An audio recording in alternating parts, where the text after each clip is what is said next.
দেখুন, প্রদীপের ক্ষেত্রে একটি বিশেষ মন্ত্র আছে, তা হলো শুভম করোতি কল্যাণম আরোগ্যম ধন সম্পদা শত্রু বুদ্ধি বিনাশয়া দীপম জ্যোতি নমস্তুতে। তো প্রদীপ আত্মতত্ত্বকে জাগরিত করে। প্রদীপ ঈশ্বরের স্বরূপ হয়ে থাকে, আর এই প্রদীপ আলাদা আলাদা রূপে, আলাদা আলাদা স্বরূপে সকল ধর্মের মধ্যেই পাওয়া যায়।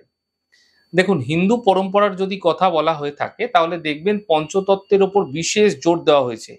পৃথিবী, জল, অগ্নি, আকাশ এবং বায়ুকে সকলের মধ্যে ঈশ্বরের স্বরূপ দেখা যায়, এবং এই পঞ্চতত্ত্বের মধ্যে সব থেকে বেশি পবিত্র বলে মনে করা হয়ে থাকে অগ্নিকে। তো আপনারা দেখুন, শপথ নেওয়ার সময়কালে অগ্নিকে সাক্ষী রেখে কিন্তু সকল কার্য করা হয়ে থাকে। অগ্নিতত্ত্বের একটি প্রতীকী রূপ হিসাবে প্রদীপকে সব থেকে বেশি গুরুত্বপূর্ণ এবং শুভ বলে মানা হয়ে থাকে।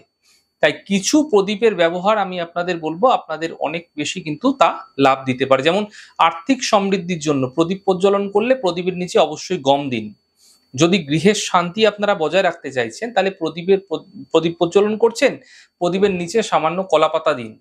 নতুন যোগাযোগ, নতুন মানুষের সঙ্গে সম্পর্ক গড়তে চাইছেন, সম্পর্ক যেন ভালো থাকে, তার জন্য আপনারা প্রদীপ প্রজ্বলন করার সময় চালের ওপর প্রদীপ প্রজ্বলন করুন।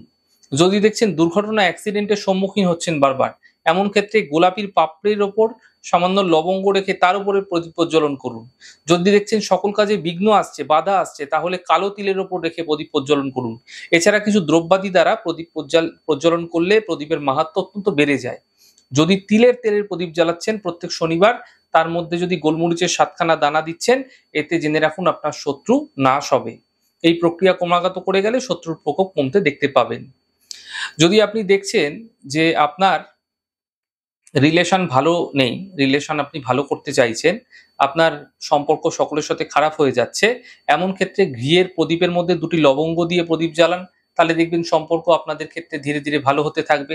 আরেকটা জিনিস বলছি, প্রতি বৃহস্পতিবার অল্প গুঁড়ো হলুদ যদি ঘিয়ের প্রদীপের মধ্যে দিয়ে দেন, তাহলে নারায়ণের কৃপা আপনার উপর সবসময় থাকবে।